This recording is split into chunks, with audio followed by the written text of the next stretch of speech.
Welcome along to the National Library tonight. Thanks for all coming out. It's turned out to be a little bit of a grim evening. My name's Matt Stone. I'm the music librarian here at the Alexander Turnbull Library. And a few months ago I got asked to curate a show in a new gallery that we've got upstairs called the Turnbull Gallery. It's a very small room. And I was asked to do an exhibition of album covers. And I thought about that for a little while and I thought, it's not really a music exhibition at all, really. It's kind of a graphic design exhibition. So I thought for a little while, and then I thought, I want to do an exhibition about protest music that really focuses on the music. And unfortunately, that exhibition isn't open yet. It'll be open on the 27th. But it's a really small little gallery, and so in a sense, I could only very much scratch the surface of what's a very, very rich and varied tradition of protest music that we have here in New Zealand. And so to that extent, I decided, let's organise some of the people who know about protest music, who are in there, who are doing it, and get them to come and talk about their experiences to really flesh out and actually be the heart of the show, more so than the little room upstairs. So I'll just go ahead and introduce you. Here we've got Simon Grigg. He's going to start off proceedings. Many of you will know Simon. He's probably started out in one of the earliest punk bands, Suburban Reptiles back in the day, and then started up the Color Records. And most recently is content director. Content director and founder of a website that's going to start up any day now called aotearoa.co.nz. And I've had a sneak preview and it looks amazing. It's sort of like I'm not even going to try and describe it. So it's the noisy library online. And so Simon's just going to tell us a little bit about the early days of punk and protest in New Zealand in the 70s and 80s, late 70s, early 80s. Also we've got Kerry Ann Lee over here. Lovely Kerry Ann Lee's come up from Dunedin especially.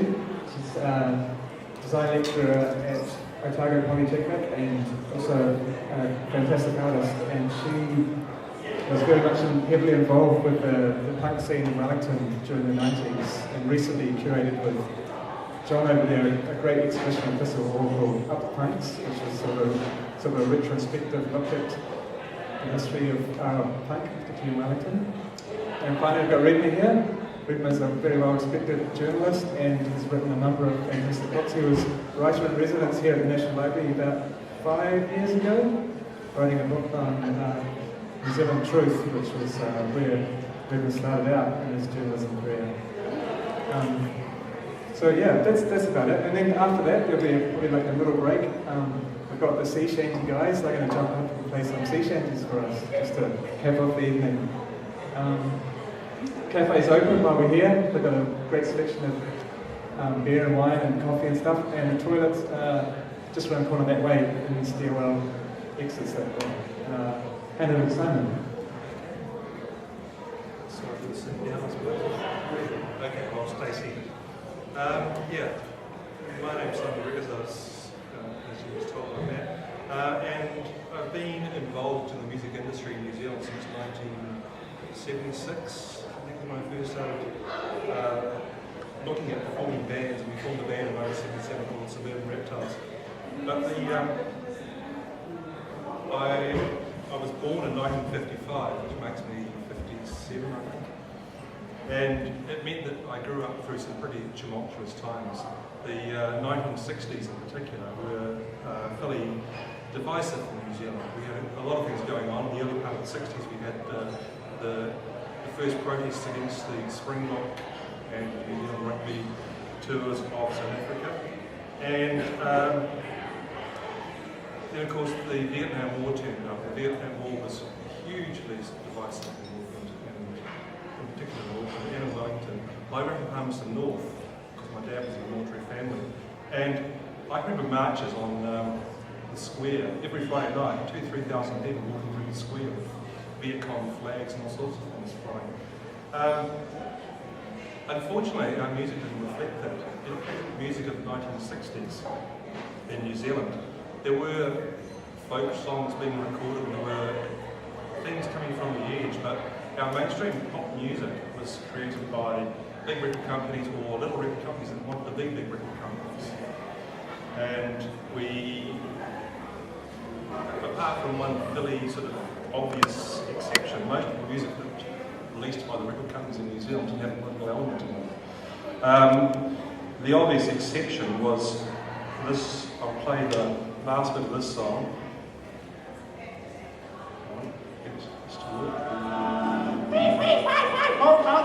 Hey, here. There's no worries in that scrum.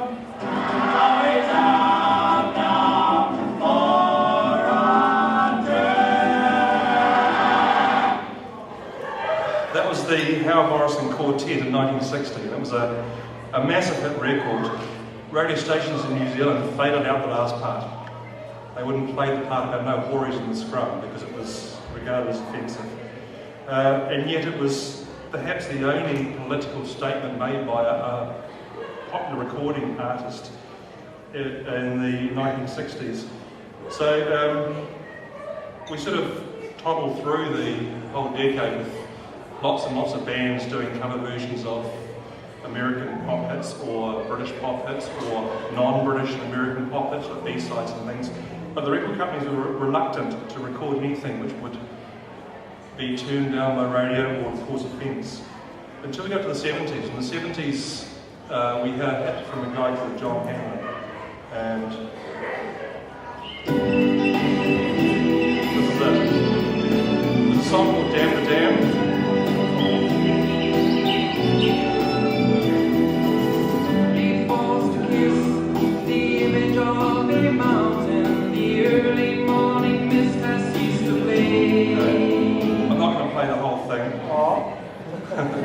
I'll play the whole thing later on. It was an interesting song, and when I was growing up, about this time, 74 was I was 18, and we knew the song, and the song was known as the theme song to the Manipuri protest that was happening at the time. I don't know if most people are old enough to remember the rise of the Green movement in the early 70s, when the government of the day was trying to flood various parts of the South Island and put in dams for the electric system. And this song turned up, and it went to number 10, I think, in the New Zealand charts. There's an irony in this song. John Hanlon recorded this song as an advertisement for AHI, who were Alex Harvey Industries, because they made big bats. And he was primarily an ad man. I've known John Hanlon recently when I talked to him about it, and he was like, I was a little bit pissed off to be sort of tagged in with the whole protest movement, where I was quite conservative. But he had a hit record out of it and he took the royalties. And so what had happened was the Green movement had heard this song and thought, well, this fits rather well with our movement, and they adopted it. So poor old John Hanlon had his commercial moment usurped by a political movement, and yeah, that was probably the first, since My Old Man's an All Black, the first protest song to make the top 20 in New Zealand. But then it kind of changed. Like in the mid-70s, things changed dramatically. There was several reasons for that. First of all, we had this rise in songwriting. As I said before, most of the hit records that came out of New Zealand in the 1960s and in the early 70s were cover versions. There were the odd exception. There was the Formula and a few other bands that wrote their own songs, and some kind of more quirky stuff in the wake of the Beatles. You know, I don't know, I can't think of any particular names, but it was the odd thing coming through, Farmyard and bands like that coming through, but they didn't really crack the charts. And then we had a couple of bands who made a big difference. One was Dragon, and the other one was Split Ends. And I think you look back at the release of, in particular, the first Split Ends album, it completely sort of transformed the way we created music in New Zealand. It said you can write your own songs, and they can be creative, and they can be sort of, they can say what you want them to say. Split Ends didn't particularly write any political stuff at all throughout their career that I can think of. Neil's done a few things later on, but as a band, Split Ends didn't do so. But it meant you could do it. So that was one of the things that changed things. I mean, I kind of can't imagine a place now where all of our pop stars did cover versions of One Direction songs and things like that, but that's kind of what we were doing in the 60s, so these guys changed the whole ground. And the other thing which happened too was we had an increasingly sort of strong Maori voice coming through. So we had the land marches of the 70s, we had early 70s confrontations, and there was a staunchness coming through, so that sort of changed the the landscape a little bit, dramatically. And then of course we had punk rock. 1977 punk rock arrived in New Zealand. And that imported a political stance from the UK, and a lot of it was fashion. Like, we all decided to be punk rockers because we looked good in our outfits and could offend people walking up and down Queen Street dressed up in pink hair and that sort of stuff. But you adopted the stance as well, and it started absorbing the local stances.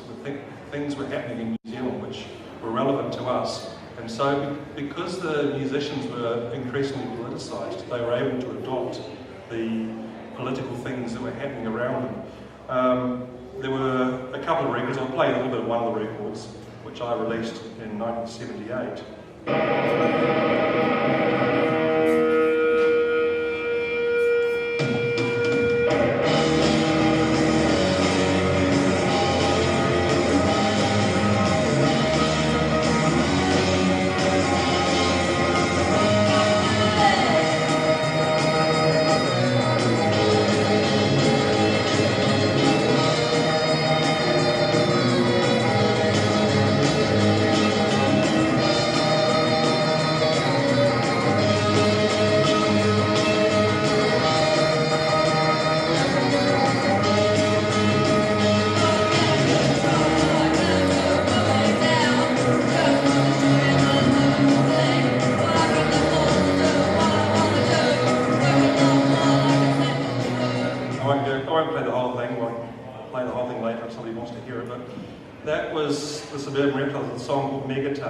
The title itself sort of lends itself to the Cold War.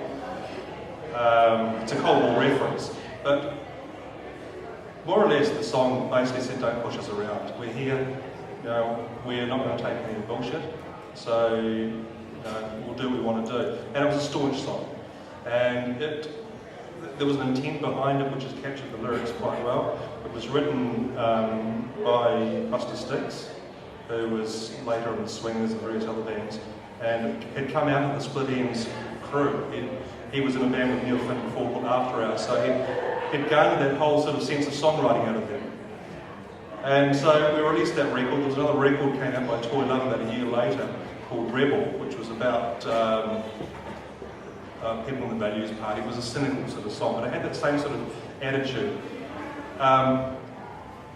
And so you had this whole punk thing happening, and there was a staunchness coming out of the punk thing, and then this other thing happened, and it was Sir Robert Muldoon. And Sir Robert Muldoon completely changed the landscape, and he gave us something to fight against. There are a whole lot of things Robert Muldoon did, and I think we all know about a lot of these things, but of course the Dawn Raids, which actually started under the last Labour government, but they were intensified under Muldoon. There was the policing, and I might have the name wrong of the unit, but in Auckland we had the, I think they called the 10 policing unit or something like that.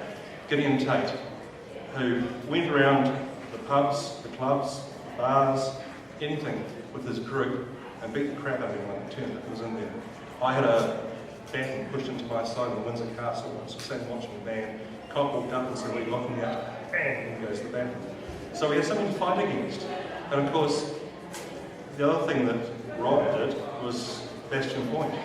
And Bastion Point was a focal point for all of this sort of stuff. It brought together a lot of these sort of, a lot of people, a lot of focus on disgruntled people disgruntled with not just the way the Maori people were being treated, but the way society was treating people in general. And out of Bastion Point were the Polynesian Panthers, who were one of the enforcing groups there, and these kids who had grown up on the point, they later became Hoops. So all that sort of stuff happened,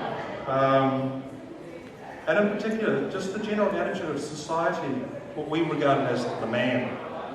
There was an us and them going on. So we had this, and sorry, I'll throw one more thing into the mix, which I didn't bring up before, which was independent record labels. There was a rise of independent record labels in the late 70s and early 80s, and I started one of those things. And that was quite different from the sort of record labels we had in New Zealand before.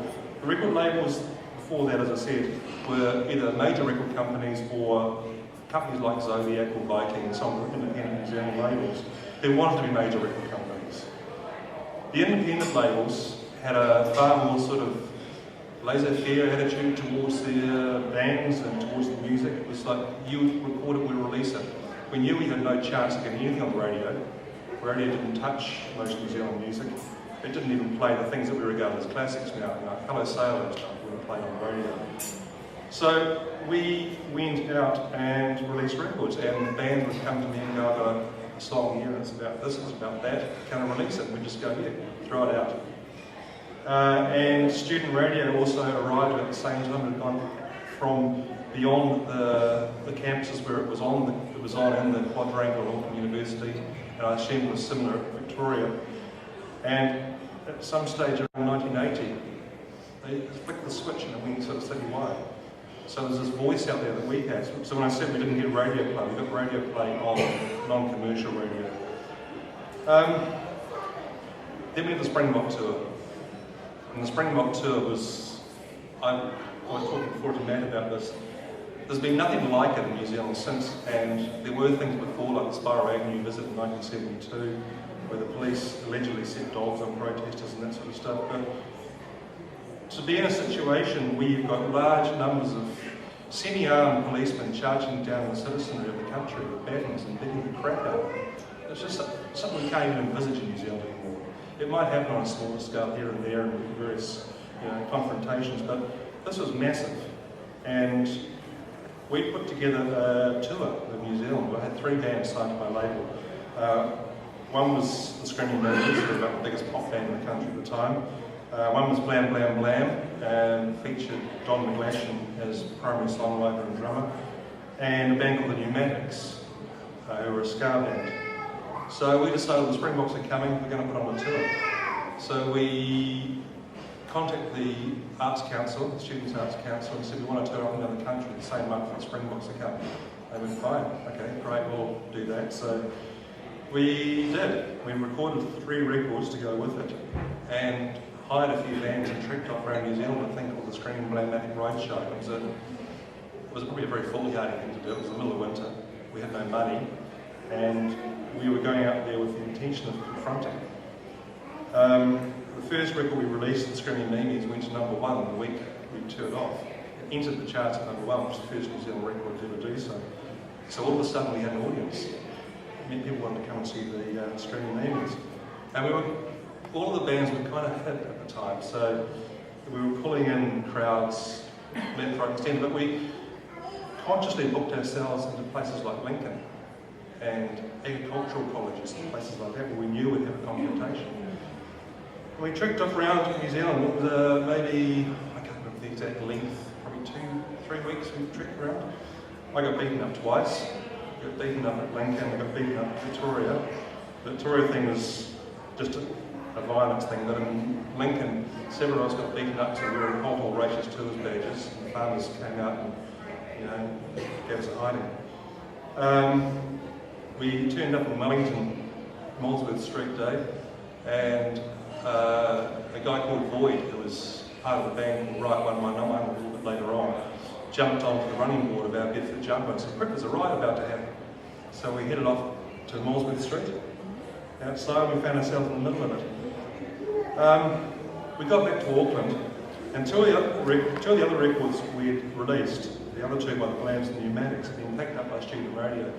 One was a song called Riot Squad by the Pneumatics, and ironically it wasn't written about the Springbok tour, it was written about a thing at Excess Cafe at Edale Street in Auckland where the team policemen were turned up to beat up the people who were listening to bands. So Mark Clear, the lead singer of the band, had written a song called Riot Squad about the Riot Squad turning up. But student radio started playing this thing at the time we trekked up around the country, and it had been adopted by large parts of the anti-tour movement. And the Blam Blam Blam record was a song with lyrics by Richard von Sturman, which was called There Is No Depression in New Zealand. And it's kind of part of the fabric of the country these days, you hear it everywhere. But we took it to radio stations, commercial radio stations around New Zealand. They just laughed at us. No one's going to listen to this song, it's crap. So we went, okay, fine. Student radio picked it up and started playing it. So the time we got to Auckland, towards the end of the tour, it had become a little bit of a theme, I suppose, for the anti-tour movement. And The final date of the Springbok tour, of course, was the notorious Eden Park thing where the clowns got beaten up. It was awful. It's one of the most horrendous days of my life. You know, the police charging people down with blood, and there's all sorts of stuff going on, people being carried away. But I was standing on the side with Don and Richard Von Sturmer and a couple of the other guys from the bands, and the whole crowd started singing "There Is No Depression in New Zealand." It was like, well, it was quite a moving moment. Don was pretty close to tears, as you can imagine. And it was a moment that I'm kind of proud of, but it was also a moment when you kind of knew that protest music in New Zealand had almost come of age. And there were other songs, I suppose, that were important in the next 18 months to 2 years. In particular, one Jeff Ludwig Boyd's band, the guy jumping on the running boards, had a song called 1981, which is about the Springbok tour. It was quite astonishing. Yeah, it's an amazing song. But I think it was 9 months or 10 months after we released There Is No Depression in New Zealand, Herbs, the kids had grown with Vegetable Point, released a song called French Letter. And it went top 5 in New Zealand. Once again, it's part of the fabric of our society now. But I think that was the moment that we kind of knew that songs that mattered, that sort of told stories about what we were feeling, could be sort of pushed into the charts and had become part of the music of New Zealand. So, yeah.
Thanks, Simon. That was really interesting. It's especially interesting for me in that it's like that kind of time and the stories of that time and that kind of music is such a part of the fabric of all the music that I enjoy today, and same with a lot of my friends and probably a lot of people here too. But we were just nippers back then, so it's really nice to get a good sort of first-hand account of what it was really like back then.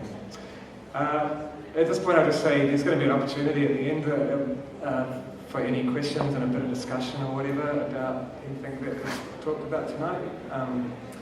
But I'd like to now introduce Kerry Ann Lee to the stage. She's going to talk about radical graphic ephemera, and particularly Letter Zine Distro. So I'll just hand over to Kerry Ann.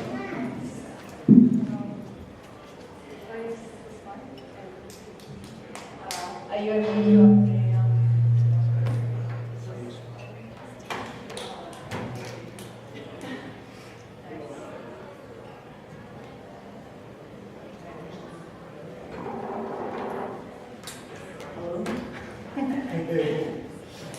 Very strange. Okay, just let me know if you need me to talk about it. I'm a notorious quiet talker.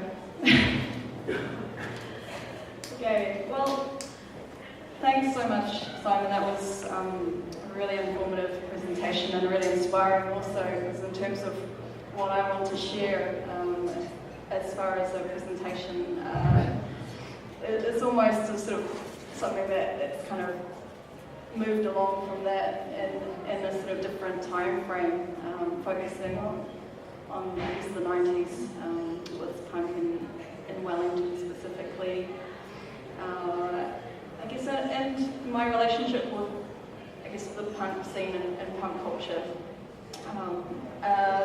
Defining thing, I guess, really scratching the surface and trying to find threads that could connect through many different things within sort of my own sort of life and my own practice. So for those who don't know me, I'm actually a design lecturer based in Dunedin, but I've got a background in sort of graphic arts, and inherently I've been involved with the Wellington punk scene sort of for a certain period during the mid to late 90s and into the 2000s. And so I'm finding that a lot of my threads and activities have got a strong affiliation with DIY punk culture, and these activities have included in the past organising gigs, tours and punk fests, designing posters, making fanzines, and all this kind of activity, all this kind of industriousness has enabled me to participate and contribute to this thing that I feel like myself and some of the people in this room have helped write. And the idea that art, music and writing are radical pursuits, an urge to express pursuit of freedom, and how that these things are these tangible captures of this expression, this manifestation and this urge to express. So for me, DIY zines, all ages shows, zine distros, record distros and labels are very much part of the landscape, which reinforce an idea of optimism and activating sort of radical ideas and thinking in creative ways. For me in the 90s, the band's music, comic books, art and ephemera around punk and underground culture existed as a counterpoint to mainstream creative, output, the sort of pop charts and media that was out there. The battle cry, in a sense, was to become the media. And by that was to sort of create a space for new channels for expression and dissemination, whether personal was political. So it was, for me, in a sense, a really sort of socially conscious space to grow up in the 90s as a teenager. The idea that this kind of scene was self-created, multifaceted, diverse and also inclusive was really a crucial thing.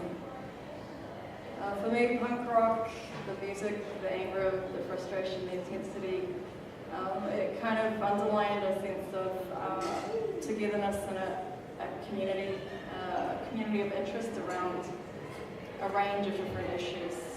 And I think it was this lovely tension between the individual and this kind of sense of isolation and this kind of gravitation towards a wider community or a tribe, which I think is kind of a constant dynamic, which is a really rich thing to feed into those perspectives. So I think the idea of radical perspectives, allowing for that space and allowing for kind of foibles and fumblings and understandings and self-awareness and education around that was quite crucial. And to the point that it grew into this scene, I think, the idea of a parallel community, as Ian Mackay from Fugazi would put it, that was very much self-created and not for sale. And in a lot of ways, this kind of commented about this idea of things that are sort of a bit more integral, self-defined definitions of truth, yearning for dialogue, which is all very inspiring. For me, I think my interests and understandings were piqued with the Freedom Shop at the top of Cuba Street being such a hub and having a collection of amazing publications like the State Adversary and Savage State, as well as international publications like Profane Existence, Maximum Rock and Roll, Heart Attack. And that was really enlightening in terms of opening our world of the fact that what you're experiencing in your bedroom, listening to these records, having a sense of the world, was actually being echoed around the world to you. That other people had very diverse and interesting experiences and understandings of things like anarchism, animal rights, feminism, class war, all these kind of issues. It was very much there, and this sort of abundance of information was available, and that freedom to sort of take what you could and make sense of it alongside your friends was very empowering and interesting. I think locally speaking, I think there were some interesting topics that were coming to fruition, such as the anti-bypass movement. There was a lot of fundraising benefit shows, especially around Thistle Hall, the community centre up in Cuba Street, as well as NZABS, the Anti-Vivisection Society. And so there was sort of a very visual element to punk as well as a political element.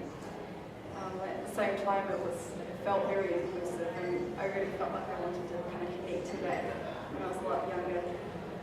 So, I mean, there were sort of certain totems, like cultural, spiritual totems, and I think a band like Crass was the UK anarchist punk outfit. They were sort of a multifaceted band that kind of was very active in the 70s and the 80s. And being such a sort of visual magpie, G. Borcher, the designer, artist who was involved in the graphic identity, really sort of helped sort of make this kind of stuff real.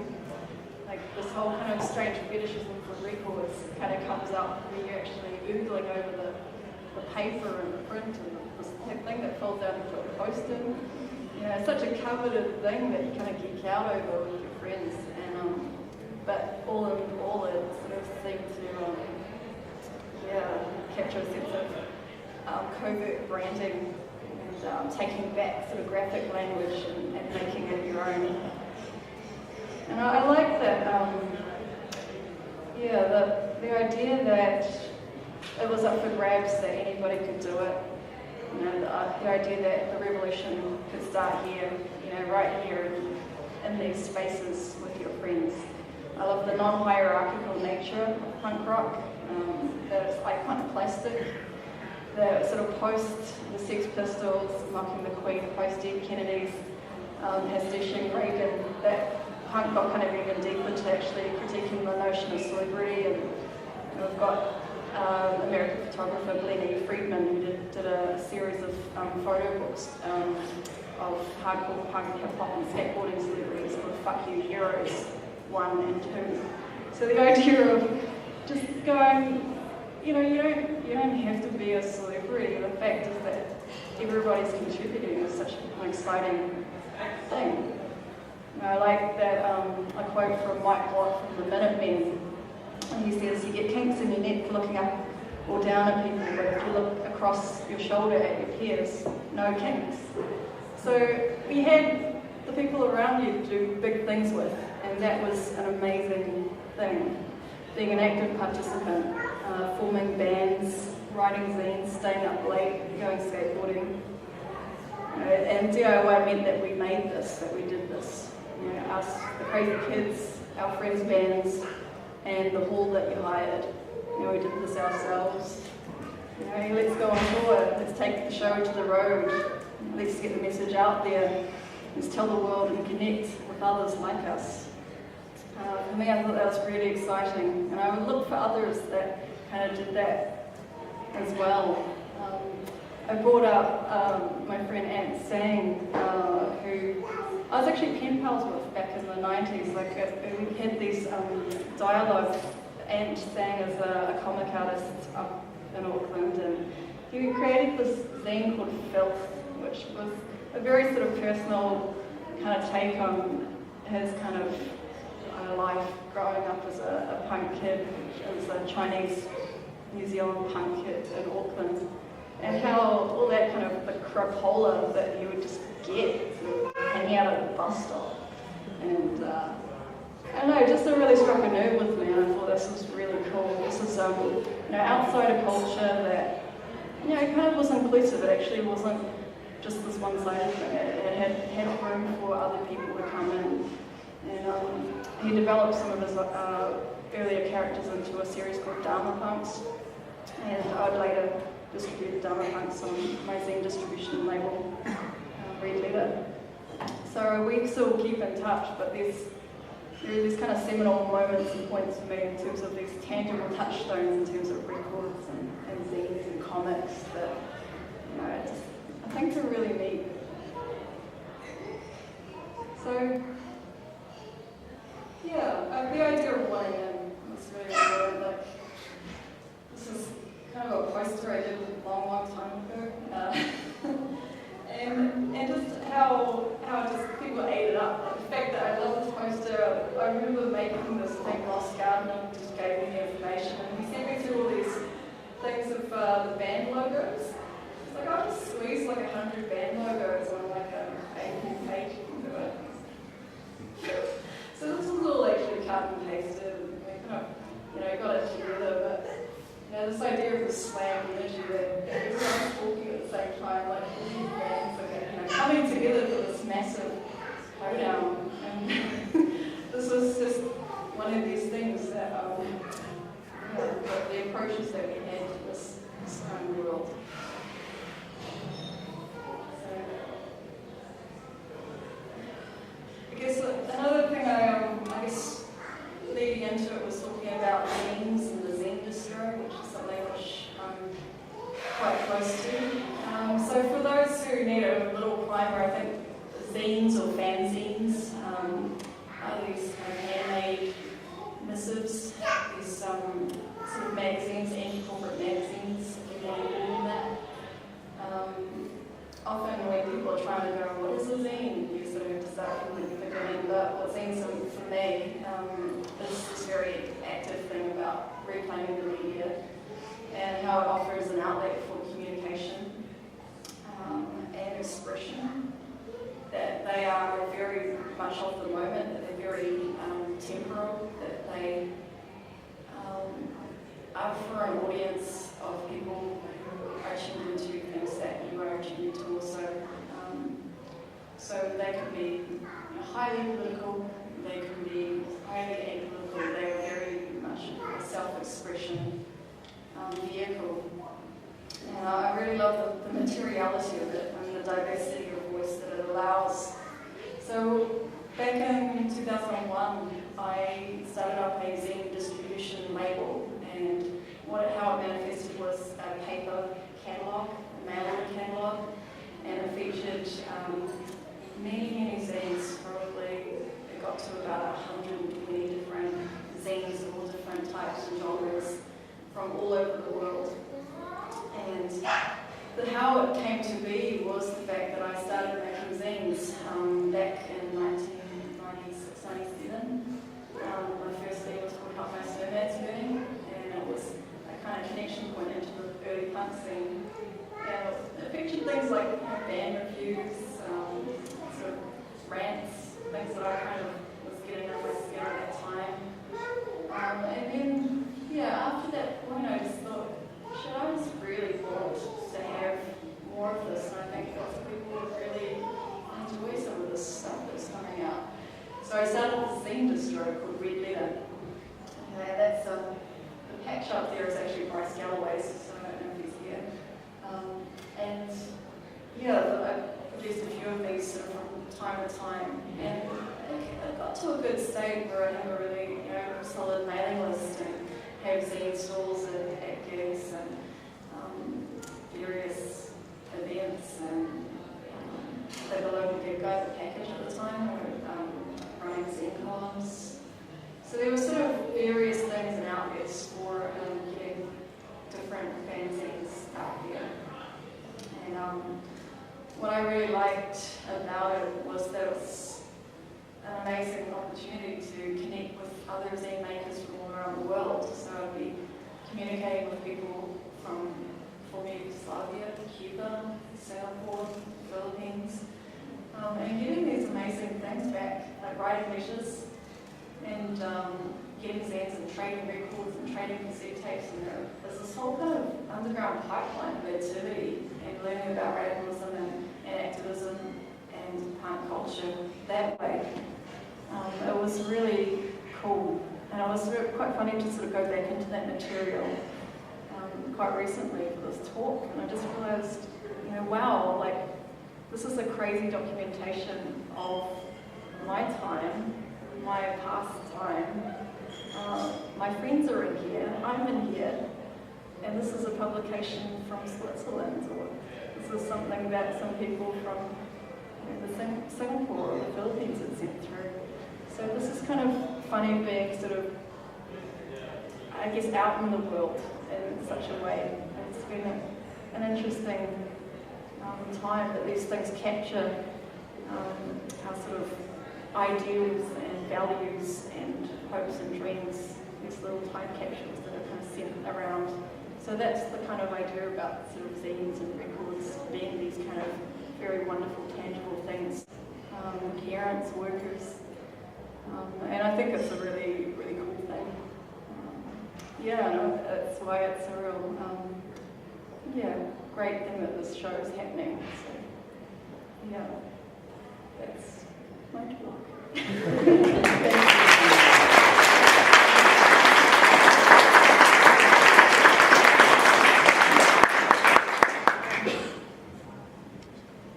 Well, thanks, Kerry Ann. That was great. It was really, I think it'll lead on. One of the things that really came up for me was just the importance of community in all of these movements that a lot of protests spring from. And they don't happen through politics. They start at a grassroots level and through community and connections and just people of a like mind who want to affect change however they can. I think that might lead in quite well to what Redmer might be talking about. So I'd like to welcome Redmer up, Redmer Yska. So Redmer got his started out at New Zealand Truth newspaper, which is a Wellington newspaper back then, and he was kind enough to lend me a photograph, which is on its way to becoming iconic, I suppose.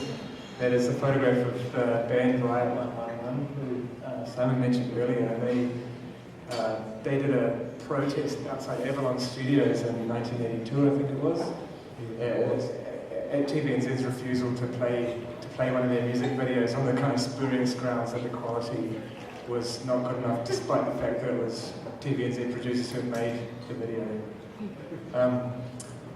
So I think Redmer's going to talk about fellow travellers inside mainstream institutions and media who kind of affecting their own kind of agenda in some ways, and helping out otherwise marginalised communities.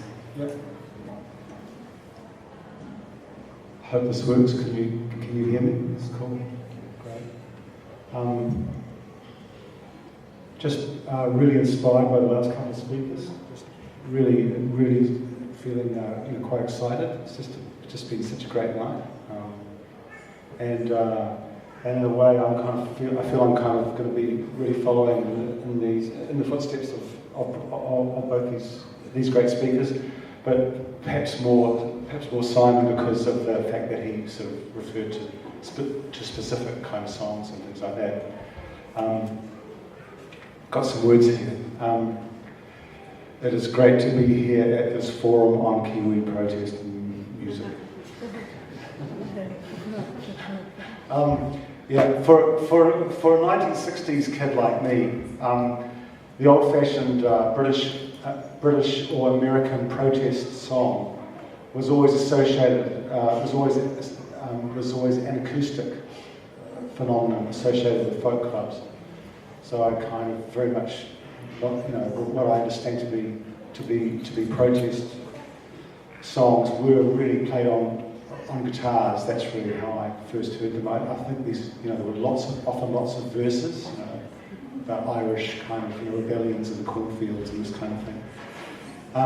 And we used to hear a lot of those songs at folk clubs, with lots of gingham tablecloths and candles stuck into wine bottles, and really bad coffee. But the thing about hearing these songs on acoustic guitars is that it meant you could actually hear the words. It was really quite good. But unfortunately, that world was going to change really fast for me, because it was soon drowned out by the electric guitar-driven rock and pop coming out of the UK. And here in New Zealand, we not only got to hear the Beatles, the Rolling Stones, the Animals, the Kinks, and the Pretty Things on the radio. They're also making regular tours here, certainly in that first half of that second half of the 60s. But as we know, by the late 60s, the Beatles were no longer singing "She Loves You" or "A Taste of Honey." They were now singing songs like "Revolution" and "Give Peace a Chance." That was actually John Lennon, I think. And by the 70s, songs on topics like gay and civil rights, feminism, the environment, were turning up on the charts, and that's the stuff that Simon was talking about. And he also played "Damn the Dam," John Hammond's song. Yeah, what a song, eh? His "Save Manapuri" song, what I call a pioneering example of a Kiwi protest song, albeit a shockingly wet one. Shockingly wet. Yeah. Thinking about a song like that, or hearing a song like that, just seconds of it, made me realise why we all needed the cup of concrete that was punk. Thanks to a new breed of media-savvy entrepreneurs like Malcolm McLaren, punk grabbed hold of a protest song and lit a fire under it, or actually put a bomb under it. And today I want to talk a bit about the punk phenomenon and how it played out here in New Zealand in the late 70s. I mean, this man just actually said it all, but I'm going to try as well from another perspective, which is all good. And I'm also going to touch on the role of what I call the fellow traveller, the music fan hiding, working inside mainstream media. These folk these fellow travellers have an overlooked role in what Joni Mitchell, sorry to quote Joni Mitchell, called the star maker machinery behind the popular song. Yeah, it's a good line, the star maker machinery. Yeah. When the Sex Pistols emerged in 1975, a whole generation fell in love with their authenticity and their non-conformity. when he looked back on the band, Malcolm McLaren talked about cash from chaos. But for me, it was always really more about cash from controversy. And the main channel for that controversy in the UK in particular was print media, especially the massively influential tabloid press. TV was important, but it was really the inky headlines on the front of a red top like the Sun that gave the story legs. Armed with four-letter words and anti-everything slogans, the Pistols calculatingly turned themselves into headline fodder. And here in New Zealand, fans like me read about their antics, mainly in the New Musical Express, or the NME, which in those days took months to arrive by sea. If you knew someone who used to give them airmail, they were a really valued friend. Now, I now want to touch on a key player in my story who went on to become a gonzo legend, an ex-Liverpudlian Aucklander named John Tate, which I'm sure Simon knew and others of you will have heard of. John Tate arrived here in 1964 and soon began drumming with a band called the Mersey Men, who were a homegrown version of the British beat bands. And the person who we later came to know as Dylan Tate originally went by the name Jet Rink, after the James Dean character in the film Giant. Now by the mid-70s, Tate was a TV reporter, but still with a strong interest in the evolving music scene. And somehow he managed to persuade TVNZ to send him to London to interview the Sex Pistols and other bands. And I'm sure people here will know more about the story than me. Like many others, Dylan Tate seemed bewitched by the bands that he found in London in February '77. The punk seemed to be living proof of authenticity at a time when the industry seemed bloated and complacent. The sort of triple concept albums of bands like Yes, which will kind of haunt us still to sort of think about. And Tate seemed to switch roles overnight from detached journalist to what I call fellow traveller, or even downright spruiker. And there's a story that Simon can probably confirm that Tate is responsible for the stunt that the Pistols signed their short-lived contract to A&M Records in a ceremony outside Buckingham Palace. So this sort of rather respectable TVNZ journalist, goes to London, ends up hanging around the Pistols, and then ends up engineering some of their stunts. It's pretty cool. It's true? Yes. 1977 was the year of the Queen's Silver Jubilee, with God Save the Queen narrowly being beaten by Rod Stewart's I Don't Want to Talk About It. Just edged him out, edged them out. In the wake of the Tate interview, the New Zealand tabloid press, Sunday News and New Zealand Truth, worked to round up all available local acolytes of punk, the very first punk followers. And over the next year, they, or should I say we, would sensationalise the first generation of punk bands, guaranteeing them all the negative attention and publicity they could wish for.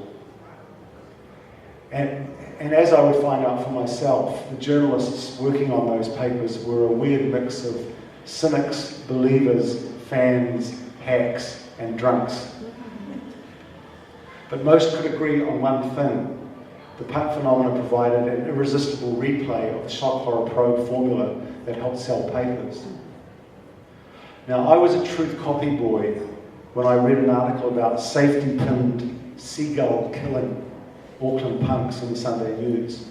The article ended with them saying, "We're going to go down to the wharves now and kill some seagulls." What was that about? Hey, it's quite kind of violent, really, wasn't it? But it was so kind of awesome. Wow, they're going to go off and kill seagulls. At the time, I was listening to bands like the New York Dolls, the Ramones, and Television. And I loved all these bands. But the Sunday News article was interesting because even though it was scathing and horrified about these bands and what they were about to do, the seagull killing, they kind of, you could tell by the way it was written that the person was actually kind of understood them and took their kind of mission quite seriously, and they certainly took their attitude seriously, kind of understood them. And I've got to say that inspired me to submit an article to my editors at Truth, sensationalising the hooligan punk bands when they came to Wellington in August '77.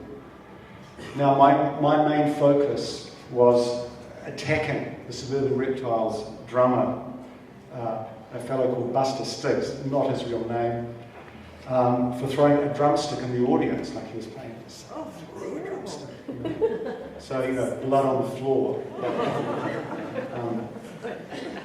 And the headline in the paper was, "Punks live down to name." I didn't like that, but, you know, you can see it. My editors loved the piece. They just devoured it, and I was pretty much hired as a reporter on the strength of it. So I can say that punk gave me my first job as a professional writer.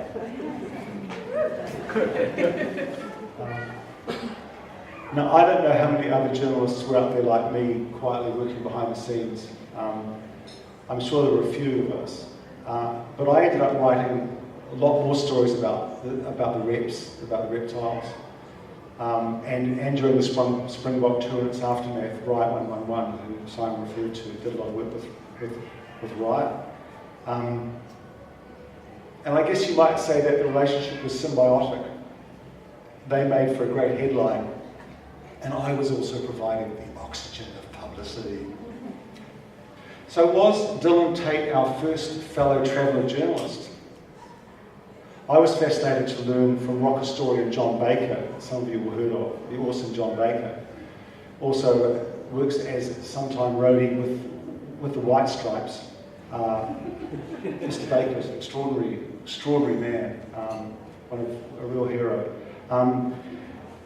Baker told me that in the 60s, Truth actually conspired with the Pretty Things, the touring Pretty Things, to create the original Kiwi rock horror probe. Shock horror probe, rock horror probe, that's good. Rock horror probe, Scandal. Now, John's book called Don't Bring Me Down, Under. Is that a song? Don't Bring Me Down, which was a famous song. Yeah, Don't Bring Me Down, Under.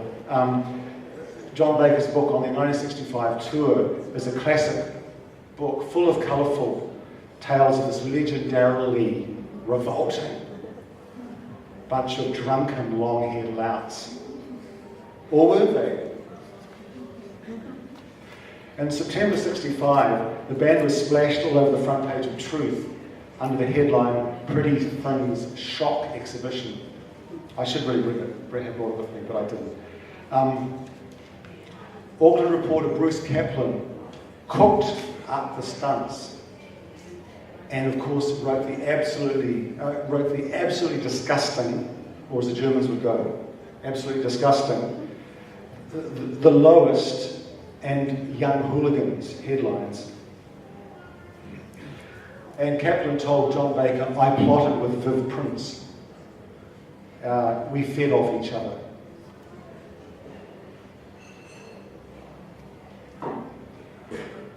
For its front page piece, Truth presented what sounded like an eyewitness account of what actually happened in the new Plymouth Opera House. Prince was said to have drank whiskey continuously. The alcohol ran down his chin and onto the floor. Prince, who favoured a leopard skin pillbox hat, literally, also crawled around on all fours, holding a burning newspaper close to the curtains at the edge of the stage. Barefooted crooner Sandy Shaw was in the middle of her act. She was not happy. The only trouble was that Truth basically made up its story using second-hand sources. At the time, it was the country's biggest selling paper, claiming 1 million readers a week. The band was guaranteed full houses and a transfixed media for the rest of its national tour. The band was accused of trashing their motels and being rude to all and sundry. That was so rude.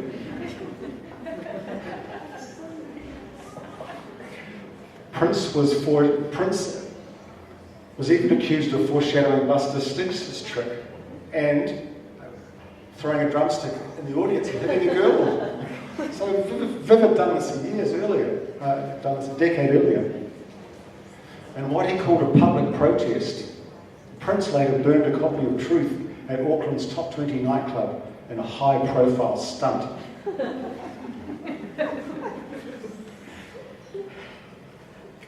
don't know if I can read this. Kaplan's comment that Prince, quote, bears a remarkable resemblance to a mobile garbage heap,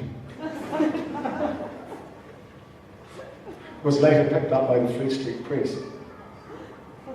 The things fled out of Auckland, leaving behind what Kaplan called a legend of loutishness from the bluff to Auckland.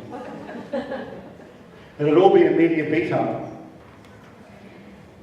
And in fact, the things got off lightly compared to what the touring Beatles had experienced a year earlier. The Beatles, in my book, were always an extension of the original Greasers or punks. They really were punks. Some of you may not know, they were a hard-living Liverpool band used to performing in leather jackets and jeans for drunken sailors and off-duty prostitutes in Hamburg's red light district. That's where they kind of came up. The release of She Loves You, the breakthrough hit here in New Zealand, was the moment the Fab Four changed their image to clean-cut pretty boys in matching mohair suits. But as the very first emissaries of the so-called British invasion, they really copped it during their 8 days here in June '64. And they were here at an amazing time. They'd been on the Ed Sullivan Show in February of that year, where they'd really broken through in America. And they were just as a band, they were just really breaking big. But their somewhat hapless manager, Brian Epstein, had locked them into a tour of New Zealand a year or so earlier, so we saw them as they were absolutely just sort of breaking worldwide. We were very lucky. The way they were treated here was a real-life tabloid scandal. Remember, this was the sleepy, conservative and class-conscious New Zealand, and it's half a century ago next year that they were here. In the country where newsreaders still spoke in plummy British accents, many dismissed the fall of the Puddleians as working-class scum. The Evening Post, the Wellington paper, said that they walked and talked like stewards off a British boat.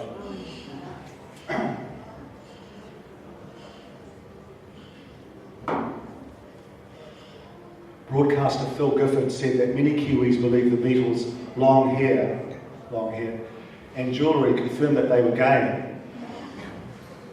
And his quote was that people were appalled and horrified by their haircuts. They were seen as degenerates and lowlives. On the eve of their tour, recording group the Howard Morrison Quartet, who we heard from earlier, paid the band a tribute by recording "I Want to Cut Your Hair," based on "I Want to Hold Your Hand." Real funny, eh? It's not bad. Privately, though, Morrison is said to have refused to meet them because he too was convinced they were gay. And to crown it all off, Miss New Zealand, 1964, Lyndall Cruikshank, 21, snubbed them in Wellington, saying, "I don't like them, and I've no wish to even see them, let alone meet them."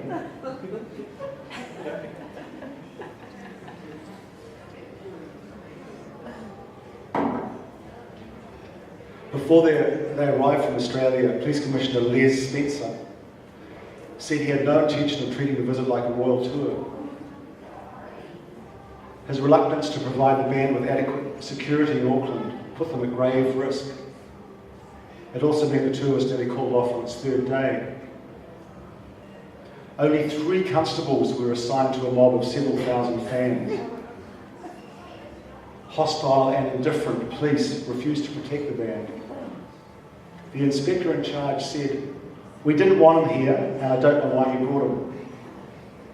The worst violence happened after the Beatles were trapped in a vehicle outside the downtown Intercontinental Hotel. As they tried to get out, hysterical fans trampled the band underfoot and mauled them, especially Ringo. It's not cool. It's not cool. Lennon later said, "A big clump of my hair had gone. And I don't mean just a bit. I was halfway on the ground." Because it's like a dog chasing a car. What do you do when you... What happens when the dog gets the car, you know? Kind of thing. What happens when you catch... You know, am I going with this? Yeah, when you actually catch what you were kind of chasing, when you can find your prey. The band virtually went on strike, refusing to play any more shows, which only actually lasted for about 28 minutes. Until they were assured of adequate police protection. In Dunedin, however, the outnumbered police panicked a few days later. To get Lennon to safety, they threw him through the front door of the City Hotel. The Beatle was still said to be airborne when he hit the lift in the foyer, ripping his leather trousers and cutting his knee. This appalling treatment is the real scoop that papers like Truth missed, and which only came to light decades later. That's what I got.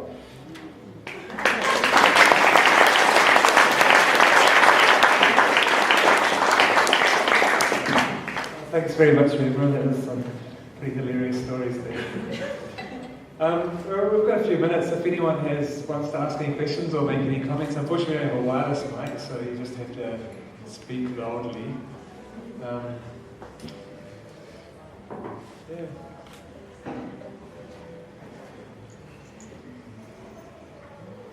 I guess one question I have is that you talked a lot about being influeed by American rock bands, Kerry Ann, and it was interesting to think about this talk and the exhibition that it is accompanying is Aotearoa protest music, but it's also important to remember that these kind of things don't happen in isolation, certainly not in a vacuum. So it's always to be taken in context of what's going on overseas. And so I guess Simon's the interesting thing about the New Zealand punk thing when it first happened here was we had heard in the music, and Redmer talked about Dylan Tate and the Sex Pistols. And the only exposure that the Suburban Reptiles had to UK punk and American punk at that time was, because the record companies didn't release the records, was a 3-page spread, I think, in the Melody Maker talking about this sort of revolution happening in America. One guy I knew had the first Ramones album, and then Dylan Tate's thing on television. We saw the Sex Pistols, and we saw about 20 seconds of Anarchy in the UK. So we rushed out with the Suburban Reptiles and tried to rewrite that 30 seconds or 20 seconds into a song. And for the first, I suppose, 3 or 4 gigs, the Suburban Reptiles had a song that sort of went, "I am an anarchist, I am an anarchist, I am an anarchist," over and over and over. So, and then someone turned up with the record and thought, well, that's how it goes.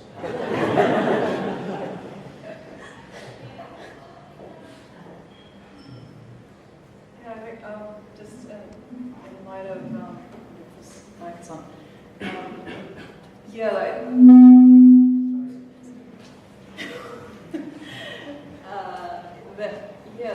How punk kind of grew in New Zealand, just this kind of weird fungus that kind of took some of its cues from lots of different places and sort of made it its own. I mean, I think specifically in Wellington, I could probably think of things that come to mind like resources being in places like the Wellington Public Library record collection, them finding like amazing gems that people had deposited, or the various friends of friends had recommended and somehow ended up in their collections. And this kind of stuff that sort of circulated, that, and sort of bands, tapes that got dubbed sort of 10 times over and disseminated amongst people. I think, it was kind of really cool, and being able to write lots of letters and send lots of packages. That whole kind of slow mail, slow media thing was really crucial before MP3s and instant kind of stuff. Yeah, I mean, I really liked the fact that, we've talked tonight about the fact that punk really emerges in that sort of, at that time in the mid-70s when really for the first time New Zealand musicians were starting to write their own songs. And I think it's a really important time for New Zealand music. It's pretty crucial, isn't it? Yeah, it all seems to happen around that time. 2 or 3 acts sort of like coalesced everything. Yeah. Put it all together. So punk is kind of part of that kind of, flowering or, quickening in a way. And really, I think a lot of the energy that punk helped generate. I mean, you could even argue that you could see it in bands like, Dee Dee Smash and, some of that. I mean, even though they were heading in another direction, some of the sheer power of that kind of music, I think, and the kind of stance of the bands was, I think, really, it did come from that kind of that same kind of, crucible. Yeah, Hello Sailor as well. It was sort of Very much so. Yeah, and also came out of the late sort of 60s thing, Iggy and the Stooges and the Velvet Underground, and that sort of slightly anarchic side of things. It filtered through. Mainstream media didn't pick up on it all in New Zealand, and radio didn't pick up on it, obviously. But there was this sort of underlying sort of tension you could feel. Yeah. And then you start throwing in the songwriting on top of that, and you have something sort of complicated. Yeah. Phil Judd's one of the major movers in the whole thing. We used to look at Phil. That's how songs are created. And of course, he latched onto the Suburban Reptiles later on, so it's kind of full circle. Yeah. Question over there? I'd just like to say something about the women who were also writing songs at that time. You haven't mentioned any of them. And there were a lot of women, and I think, if you go back to the Vietnam War, the Peace of Power Politics conferences of the American, certainly they didn't join the consumer bandwagon. They had cassettes made, I'm talking about various people who, Tamsin Henry, Louisa Grant, they were part of a group called the Pramasons, and they came down the East Coast in the early 80s with all their songs, a show, and all their belongings and tents and bands, and they stopped off at Mariah down the way, tested out nuclear ships, I think it was at the time, and then you've got the Top Twins, you've got a lot of women on the street. We had, during the time of the nuclear ships coming in, we were singing in the street all the time, every Saturday, on the corner, down the street, and I've got a friend staying with me at the moment, and we can sing for an hour all those songs, and some of them are pretty good. They never did have much public voice, and it sort of coincided with feminism. So it's another story which perhaps hasn't been told yet, and I hope that the women and the songs don't die out before they get told.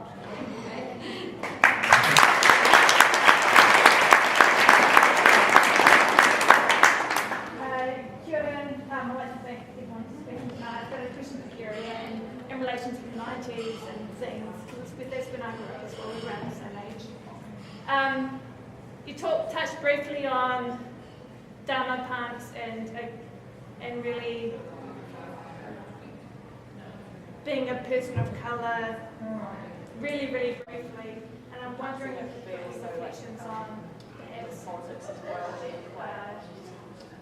I guess Eurocentric. more around that sort of topic and perhaps Māori In some ways, that particular era, because I think Māori now has there's been seems to be a associated lot of way back religions. since 1800s, and I'm sure we fit in. I know we fit in some of that within the punk scene. Bands I mean, that there are actually night. there's kind of break out from the cliches and actually go, well, there's this hybridization that's happening because we kind of grew up with these two cultures, or these two worlds, like with regard to, your kind of subcultural interests and world that you've kind of created with friends. So it's good encompassing as well as, growing up with, reflecting on family and cultural sort of space for, a more diverse voices within Antwerp. They're an amazing band, and with that, I think there are some amazing women that are leading the charge with that.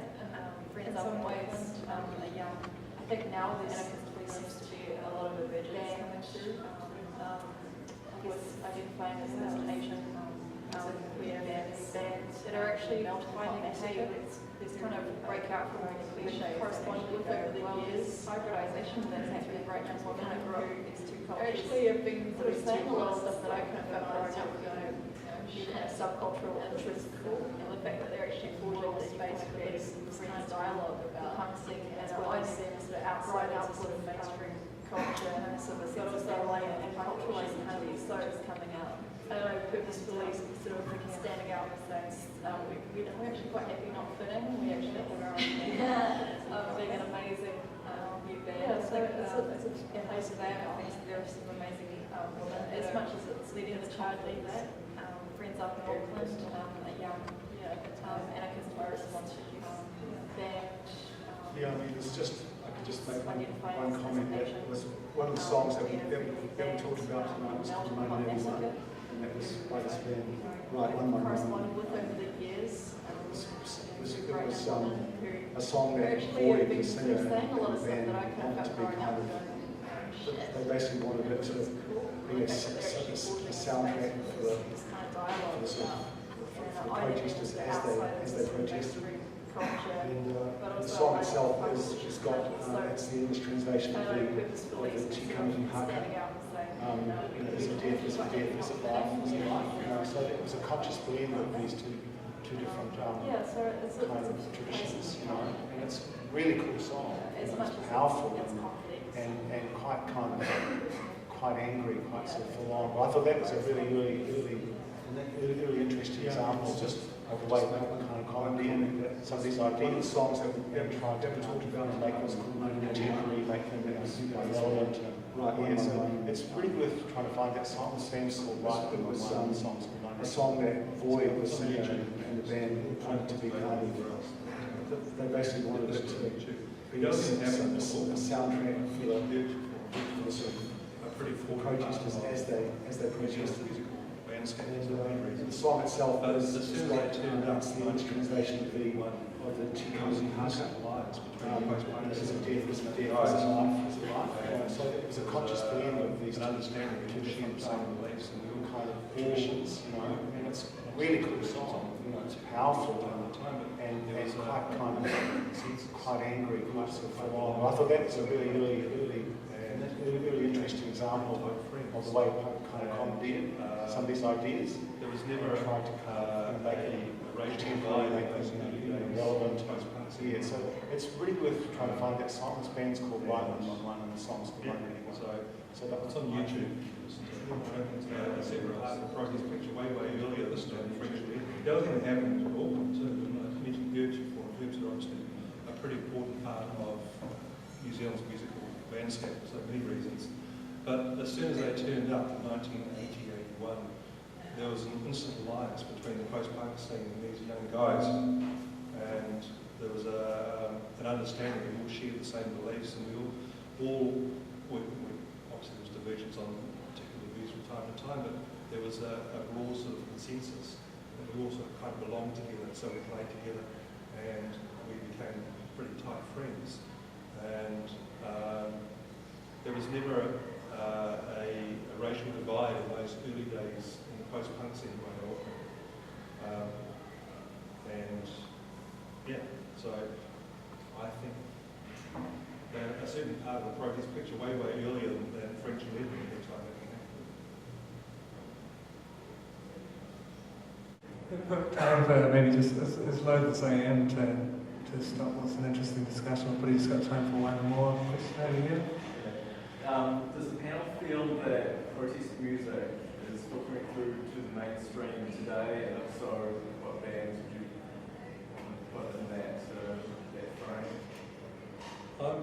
I'm a little bit sort of, I'm kind of documenting New Zealand music at the moment. I'm a little bit sort of cynical about where we are at the moment. You look at New Zealand pop charts, and they're incredibly bland.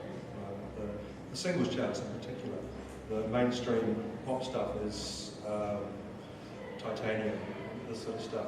Whereas we had a grand tradition in the 80s and into the 90s of really staunch stuff making it through to the charts. And even into the early 2000s with Scribe, which is quite a strong song lyrically. But that kind of seems to be pushed aside. Radio stations won't play it, and there isn't the video out there for that sort of stuff anymore.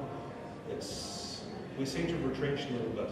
In the underground, of course, or at the student radio level and non-commercial level, there's all this stuff going on. But when it comes to the heads above the commercial level sort of stuff, it's disappearing. It's a little bit scary.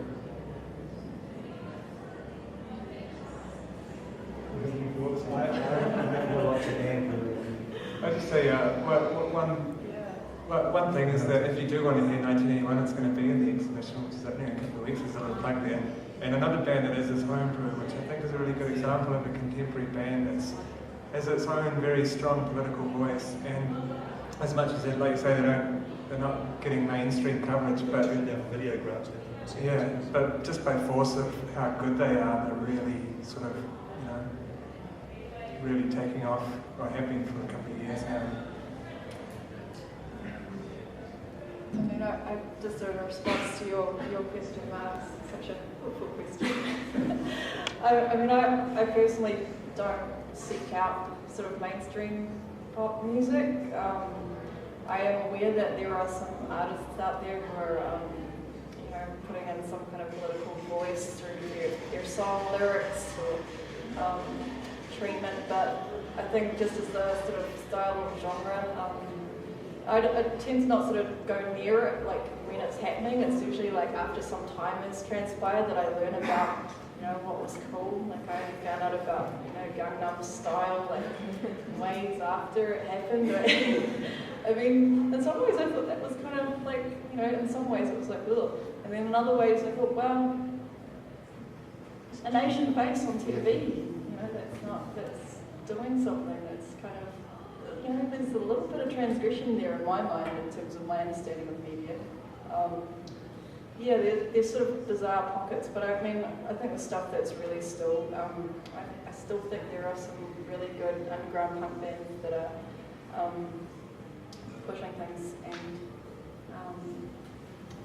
and also bands that have kind of grown up on that stuff, that are trying to do really interesting, bizarre, and awesome stuff, and in ways that you just don't recognise the format.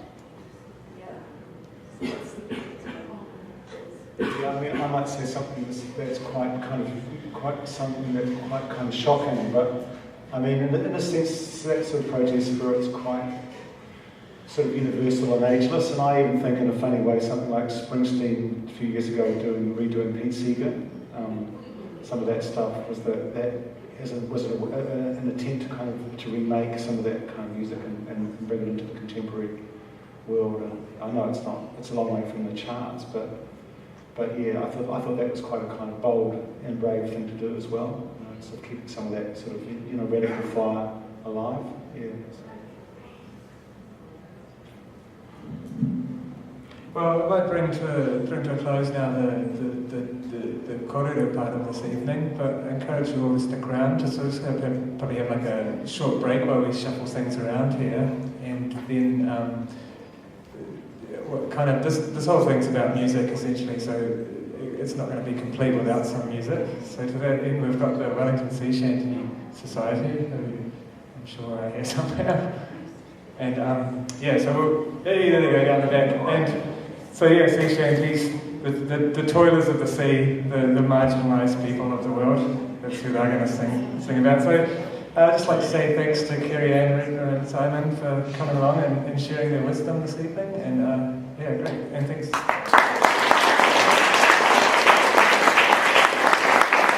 And Yeah, so there's a few minutes if you want to grab a drink or whatever, and I'm sure these guys are going to hopefully stick around and you can just chat with them about anything that we talk about tonight.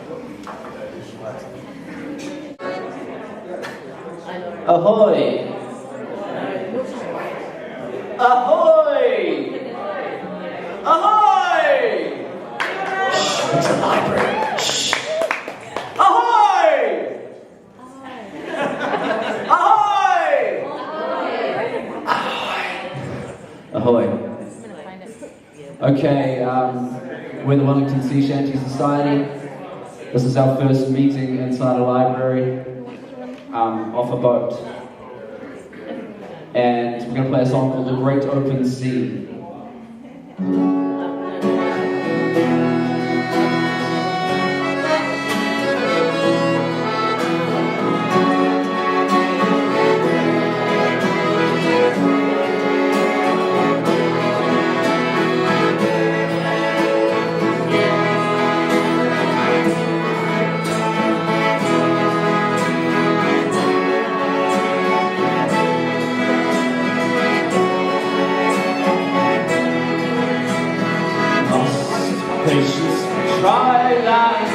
And a slow, powerless fate is this life, guided by my hands. All a man is coin in the state. The sun, solace and sweetheart, and a bear drunk among friends. But the blue grows with daylight as we set our souls to the sky. There's a glory just beyond our side. It was passed from father to son. So set our sails tomorrow. Tonight we'll drink melody. With wind there's a way to find freedom. On where's the great open sea. With wind there's a way to find freedom. On the waves in the great open sea. Waves in the great open sea.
Thank you. My name is Lake and this is Vaughan. Nice to meet you. This song is a New Zealand shanty called Davy Laston. Comes with a message.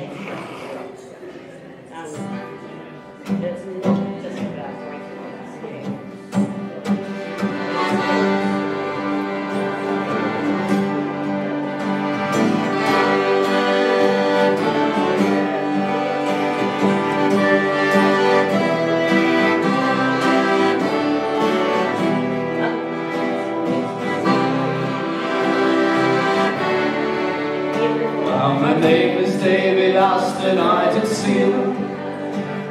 My name is David Austin, I did see him.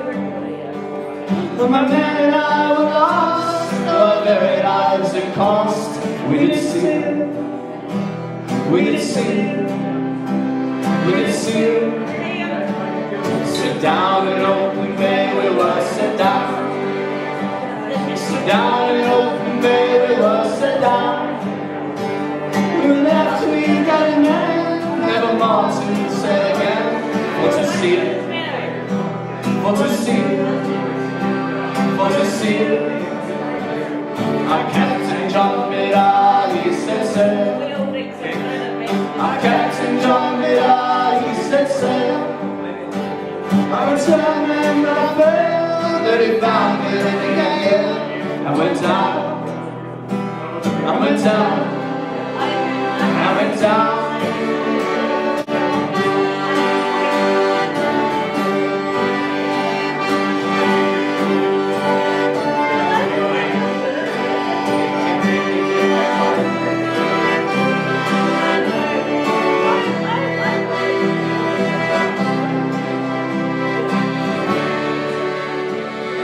Cured 10,000 skins for the fur. For the fur. We cured 10,000 skins for the fur. For the fur. Brackish water, putrid seal. We did all the small hill for to die. For to die.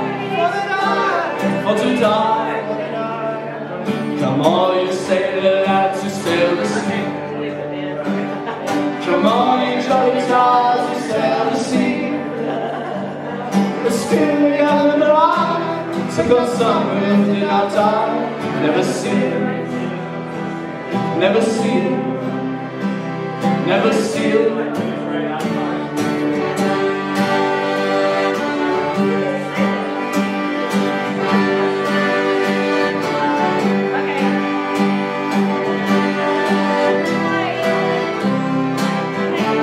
Never see it, never see it. Never see it. Ahoy. Okay, now we're going to do another New Zealand shanty. This is called Come All You Tonguers. It's about another great Kiwi pastime with a bit another bigger animal, a whale.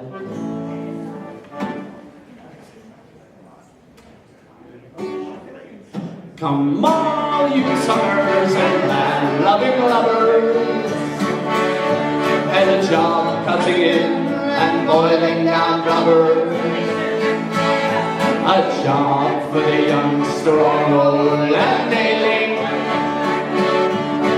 Aging will take care of him and for sure waiting. I am paid in soap and sugar and rum for cutting and rail and boiling down some. The agency makes my blood so boil. Now push him in a hot pot of oil. Go hang the agent, the company too. They are making a fortune of me and of you. No chance of a passage from out of this place. And the price